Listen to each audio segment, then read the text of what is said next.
hebatnya persaudaraan bisa terjadi, hebatnya hijrah itu bisa sukses karena satu amalan para hadirin, karena satu amalan. Perpecahan yang terjadi di antara umat Islam bukan karena khilafiyah, wallahi bukan karena khilafiyah, bukan karena perbedaan pendapat, tapi perpecahan yang terjadi karena perbedaan tujuan dalam hidup. Umat Islam itu hidupnya sebenarnya nggak susah. Yang bikin susah hidup kita karena tujuan yang salah. Ketika tujuan kita sekedar duniawi, pasti akan lelah hidup kita para hadirin.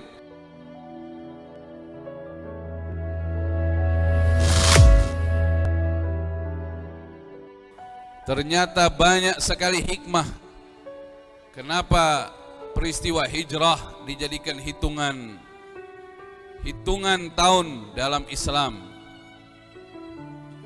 Terutama hikmah yang terbesar agar umat Islam tidak melupakan pelajaran yang terkandung dari peristiwa hijrahnya Nabi Muhammad sallallahu alaihi wa alihi wasallam, di mana hijrah itu berhasil, di mana orang-orang muhajirin dipuji oleh Allah Subhanahu wa taala di dalam Al-Qur'an, sebagaimana terdapat dalam surah Al-Hasyr ayat 8, lil fuqara'il muhajirin alladhina ukhriju min diyarihim wa amwalihim yabtaghuna fadlan min Allah wa ridwana wa yansuruna Allah wa rasulah ulaika humus sadiqun. Bagi orang-orang fuqara, bagi orang-orang muhajirin, artinya mereka yang berhijrah dari Mekah menuju Madinah, mereka semua itu fuqara ilallah. Mereka semua adalah orang-orang fakir yang selalu mengharap rahmat dan ridha Allah. Jadi fakir di sini bukan artinya fakir kekurangan harta para hadirin, tapi fakir dari segi makna.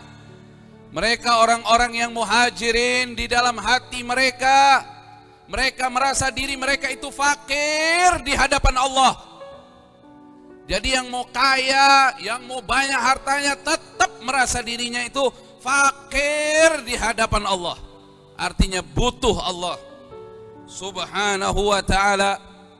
Alladzina ukhriju min diyarihim wa amwalihim, di mana mereka yang keluar dari Mekah, dari rumah-rumah mereka, harta-harta mereka. Sebagian mereka diusir dari Mekah, mereka tinggalkan rumah-rumah mereka, harta-harta mereka. Ini kalau terjadi pada diri kita nggak mungkin, kita nggak ada yang mampu meninggalkan itu semua. Karena rumah adalah harta yang terbesar bagi banyak orang. Bagaimana mereka meninggalkan rumah-rumah mereka, harta-harta mereka? Karena mereka itu fakir di hadapan Allah. Allah nyatakan orang-orang muhajirin yabtaghuna fadlan minallahi wa ridwana. Apa yang mereka inginkan mereka ke Madinah? Mereka menginginkan karunia Allah. Mereka menginginkan ridhanya Allah Subhanahu wa ta'ala. Semua itu dilakukan dalam rangka wa yansuruna Allah wa rasulah, karena mereka adalah pejuang-pejuang yang membela agama Allah dan Rasulnya Nabi Muhammad sallallahu alaihi wa alihi wasallam. Dan Allah nyatakan ulaika humus sadiqun. Mereka itu orang-orang yang berhijrah ke Madinah, mereka benar dalam perjuangannya. Artinya mereka tidak berdusta dalam hijrahnya, benar-benar mencari ridhonya Allah dan Rasulullah Muhammad sallallahu alaihi wa alihi wasallam. Dan subhanallah, mereka kaum Ansar, penduduk asli Madinah, atau mereka yang sudah bertempat tinggal di Madinah sebelum kedatangan Muhajirin juga istimewa. Sebagaimana Allah Subhanahu wa taala banggakan mereka di dalam ayat berikutnya, ayat 9 surah Al-Hasyr, walladzina tabawwa'u ad-dara wal imana min qablihim yuhibbuna man hajara ilaihim wala yajiduna fi sudurihim hajatan mimma utu wa yu'thiruna ala anfusihim walau kana bihim khasasah wa man yuqa shuhha nafsihi fa ulaika humul muflihun. Allah Subhanahu wa taala berfirman, dan mereka yang bertempat tinggal di negeri Madinah, maksudnya sebelum kedatangan orang-orang Muhajirin, sesungguhnya mereka telah beriman kepada Allah. Mereka beriman kepada Rasulullah Muhammad sebagai utusan Allah sallallahu alaihi wa alihi wasallam, di mana kata Allah yuhibbuna man hajara ilaihim. Mereka cinta sekali, mereka suka sekali kepada orang-orang yang berhijrah ke negeri mereka. Wala yajiduna fi sudurihim hajatan mimma utu, dan sedikit pun di hati mereka, maksudnya di hati kaum Ansar, tidak ada keinginan untuk dibalas dari kebaikan yang mereka berikan kepada orang-orang Muhajirin. Artinya mereka memberikan harta mereka, pelayanan mereka kepada kaum Muhajirin betul-betul mengharap ridhonya Allah dan ridho Rasulullah sallallahu alaihi wasallam. Wa yu'thiruna ala anfusihim walau kana bihim khasasah.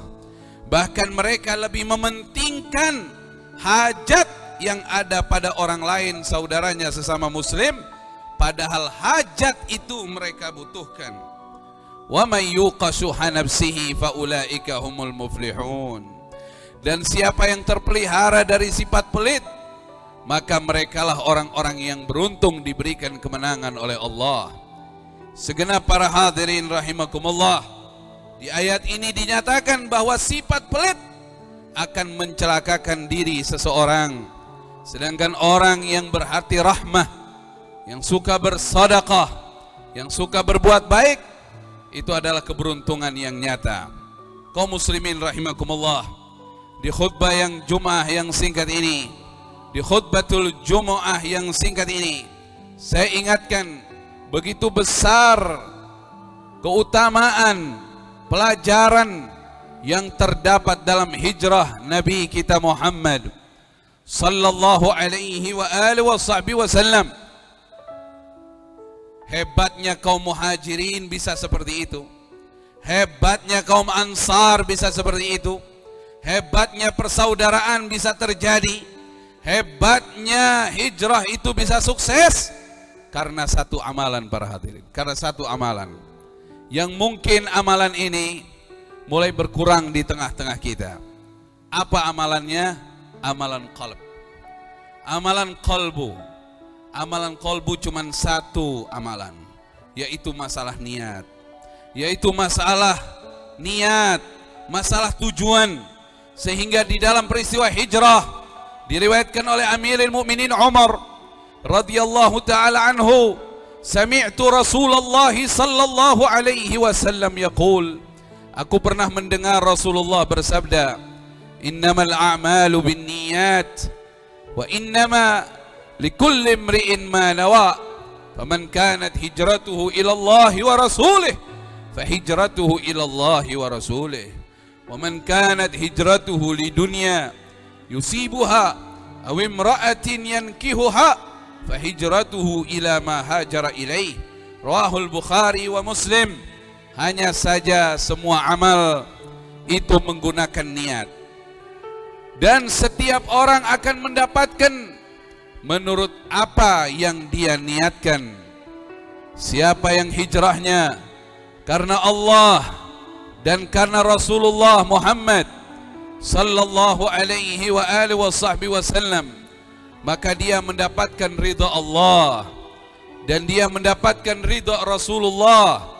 Siapa yang hijrahnya ke Madinah mengharap dunia atau ingin menikahi wanita, maka dia dapat itu, tapi dia belum tentu dapat ridha Allah dan Rasulnya. Para hadirin, ini saya ingatkan, perpecahan yang terjadi di antara umat Islam bukan karena khilafiyah, wallahi bukan karena khilafiyah, bukan karena perbedaan pendapat, tapi perpecahan yang terjadi karena perbedaan tujuan dalam hidup. Ada yang lillahi ta'ala, ada yang lidunya. Semua orang yang tujuannya dunia nggak bakal bisa bersatu. Buktinya Imam Ahmad dengan Imam Syafi'i banyak perbedaan furu'iyah di antara keduanya. Tapi nyatanya kalau Imam Ahmad sakit, datang Imam Syafi'i, sembuh penyakitnya saking bahagianya kedatangan Imam Syafi'i. Begitu juga sebaliknya, ketika Imam Syafi'i sakit, didatangi Imam Ahmad, sembuh karena kedatangan Imam Ahmad. Mereka saling mencintai walaupun beda pandangan furu'iyah. Contohnya saja sholat subuh, Imam Ahmad tidak menggunakan bacaan doa kunut di i'tidal, tapi Imam Syafi'i menggunakan kunut. Imam Ahmad tidak menjaharkan Bismillahirrahmanirrahim dalam suratul Fatihah, tapi Imam Syafi'i menjaharkan Bismillahirrahmanirrahim. Jadi perpecahan yang terjadi bukan karena khilafiyah, tapi karena tujuan yang berbeda. Tidak sedikit mereka yang satu guru, satu ilmu pun pecah karena punya tujuan yang berbeda dalam hidup. Kemudian yang terakhir saya ingatkan para hadirin, umat Islam itu hidupnya sebenarnya nggak susah. Yang bikin susah hidup kita karena tujuan yang salah. Ketika tujuan kita sekedar duniawi, pasti akan lelah hidup kita para hadirin. Pasti akan lelah. Berapapun hasil yang kau dapati dari pekerjaanmu, itu akan menyengsarakanmu.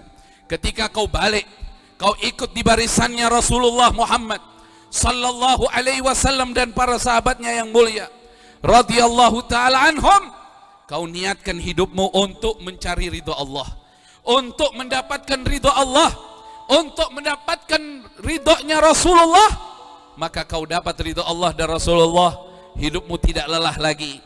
Allah berfirman sama dunia, ya dunia, man khadamaki man khadamani fakhdumi wa man khadamaki fastakhdimi.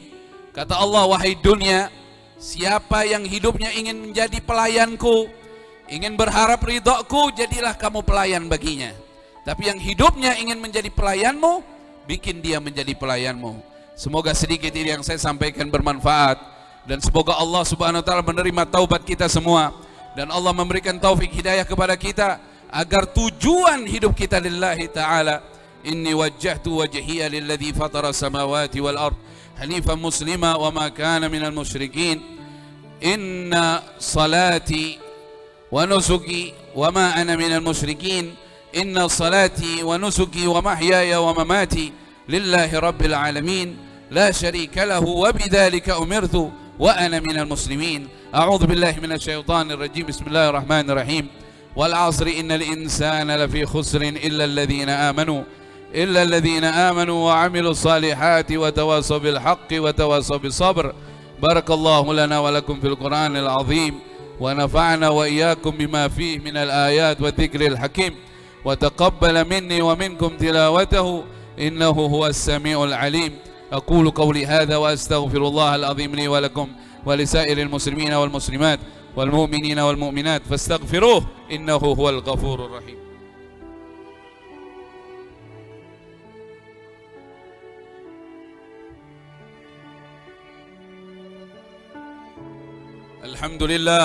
الحمد لله رب العالمين. أشهد أن لا إله إلا الله وأشهد أن محمدا رسول الله. اللهم صل وسلم على سيدنا محمد وعلى آله وصحبه أجمعين. أما بعد فيا عباد الله أوصيكم ونفسي بتقوى الله. قال الله تبارك وتعالى إن الله وملائكته يصلون على النبي يا أيها الذين آمنوا صلوا عليه وسلموا تسليما. اللهم صل على سيدنا محمد وعلى آل سيدنا محمد كما صليت على سيدنا إبراهيم وعلى آل سيدنا إبراهيم وبارك على سيدنا محمد وعلى آل سيدنا محمد كما باركت على سيدنا إبراهيم وعلى آل سيدنا إبراهيم في العالمين إنك حميد مجيد. اللهم اغفر للمؤمنين والمؤمنات والمسلمين والمسلمات الأحياء منهم والأموات، المسجد الأقصى إلى رحاب المسلمين، وانصر إخواننا من المجاهدين في غزة في فلسطين وفي كل مكان بقدرتك يا أقدر القادرين على اليهود الغاصبين الظالمين. اللهم إن أعداءك يروين قوتهم فينا، فأرنا يا الله قوتك فيهم يا قوي يا عزيز يا جبار يا قهار. وصلى الله على سيدنا محمد وعلى آله وصحبه وسلم، والحمد لله رب العالمين. عباد الله، إن الله يأمر بالعدل والإحسان وإيتاء ذي القربى وينهى عن الفحشاء والمنكر والبغي، يعظكم لعلكم تذكرون. فاذكروا الله العظيم يذكركم واشكروا له على نعمه يزدكم، فادعوه يستجب لكم، ولذكر الله أكبر.